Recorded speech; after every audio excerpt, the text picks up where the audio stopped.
बहुत पुरानी बात है। एक छोटे से गांव में एक गरीब नौजवान सलीम रहता था। सलीम के पास माल और दौलत कुछ न थी, मगर दिल ईमान से भरा हुआ था।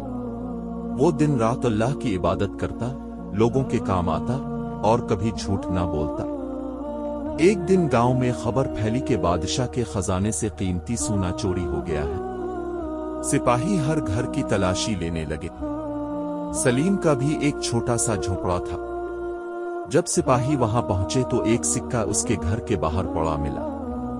सिपाही ने शोर मचा दिया, यही चोर है। खजाने का सिक्का इसी के घर के सामने मिला है। सलीम हैरान था।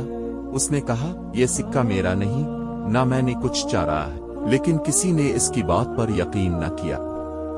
से बादशाह के सामने पेश किया गया। बादशाह ने सख्त लहजे में कहा, अगर तुमने सच न बोला तो तुम्हें कैद कर दिया जाएगा।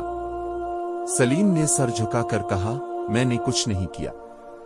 अल्लाह जानता है कि मैं बेकसूर हूं। सब हंसने लगे। बादशाह ने कहा, अगर तुम्हें अल्लाह पर इतना यकीन है तो दुआ करो कि वो तुम्हें बचा ले। सलीम ने खामोशी से हाथ उठाए और दुआ की, या अल्लाह, ताब जानता है कि मैं सच्चा हूं। अगर मैं बेकसूर हूं तो सच जाहिर कर दे। इतने में बादशाह के मुहाफिज दौड़ते हुए आए। उन्होंने बताया कि असल चोर शहर के बाहर पकड़ा गया है और उसके पास वही सके मिले हैं जो खजाने से चराए गए थे। बादशाह हैरान रह गया।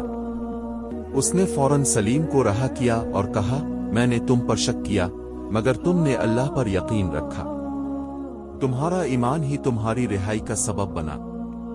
बादशाह ने इसे इनाम के तौर पर एक थैली भर सोना दिया, मगर सलीम ने मुस्कुरा कर कहा, मैं इनाम नहीं चाहता, मेरे लिए मेरा ईमान ही काफी है। बादशाह इसके किरदार से इतना मुतासिर हुआ कि इसने पूरे गांव को ऐलान कर दिया, अगर ईमान देखना है तो सलीम के दिल में देखो। सबक, ईमान की असल कीमत दुनिया का सोना नहीं बल्कि दिल का सुकून है। जो अल्लाह पर भरोसा रखता है वो कभी रुसवा नहीं होता।